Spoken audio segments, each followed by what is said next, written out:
Jake Drake, Chapter 7, Secrets and Spies. I learned a lot during that week before Christmas vacation. I learned a lot about the science fair and the grand prize.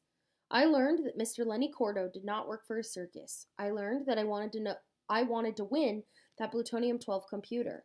I learned that sometimes my dad can be a KIA DIA. I learned about the scientific method. And I learned that just because you're in 3rd grade, it doesn't mean you can't read some long words like electromagnets. That's a fancy name for the kind of magnet you make with wire and iron and electricity. That's something else I learned because the rest of that week before Christmas, I read all I could about magnets. And another thing I learned is that a know-it-all can't really be a know-it-all. Nobody can know everything. There's too much. If you did know everything, your head would explode or something.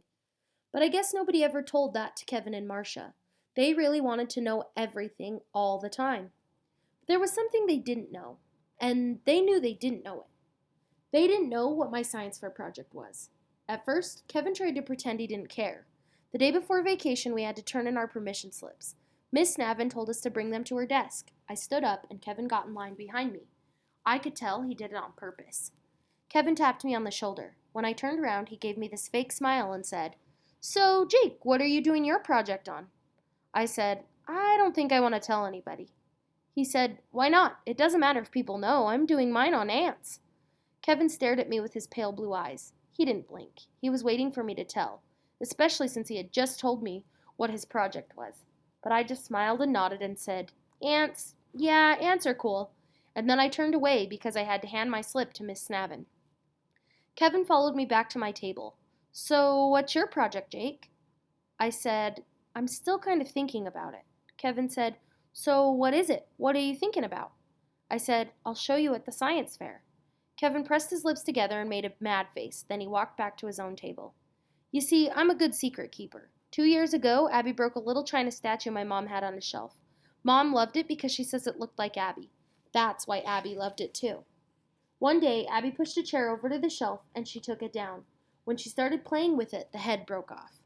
Abby brought it to me. She was crying. She was afraid she would get in big trouble. I used some white glue to put the head back on. I was very careful. You couldn't even tell it was broken. I put it back on the shelf and I promised I would keep it a secret, and I did. Of course, about a week later, Abby told Mom about the statue herself, and Mom wasn't even mad. Even so, I kept the secret. And then there was a friend of mine was at the YMCA camp with me. In the middle of the night, he woke up. He whispered, "Jake, I wet the bed. What should I do?" That's the kind of thing a kid can get a bad nickname for. So I helped him get the sheet off his bunk. It was a plastic mattress, so that was good. I got my extra sheet out of my trunk and we put it on the mattress. Then we stuck the wet sheet under his bed and went back to sleep. No one ever found out, and I never told. And don't even try to guess which friend it was, because I'm not telling, ever. It's a secret. So I decided my science fair project was going to be a secret too. Why tell anybody, especially Kevin Young? And Marcia? She never asked. She just snooped, and she was lousy at it. It was like I had radar. I could always tell when Marcia was trying to spy on me. So I let her see me work, and I let Kevin see me too. It was during our library period on the last day before vacation. I let Marcia see me check out a book on snakes. Then I let Kevin see me looking at stuff about sharks in the encyclopedia. Then I used Encarta to look up an article about weasels, and I left it on the computer screen a long time. I even took some notes, and Marcia saw me. Then, 10 minutes later, when Kevin was waiting at the printer, I printed out this article about rodents with a big picture of a rat. When I went to get it, Kevin handed it to me with a smile, and I smiled back. Near the end of the library time, I saw Kevin and Marcia whispering together. They looked like they were arguing. Kevin probably thought my project was about rats and sharks, and Marcia probably thought I was studying snakes and weasels. They didn't get my joke. What I did was study them, and I had discovered that Kevin reminded me of a cross between a shark and a rat, and Marcia was like a snake and a weasel.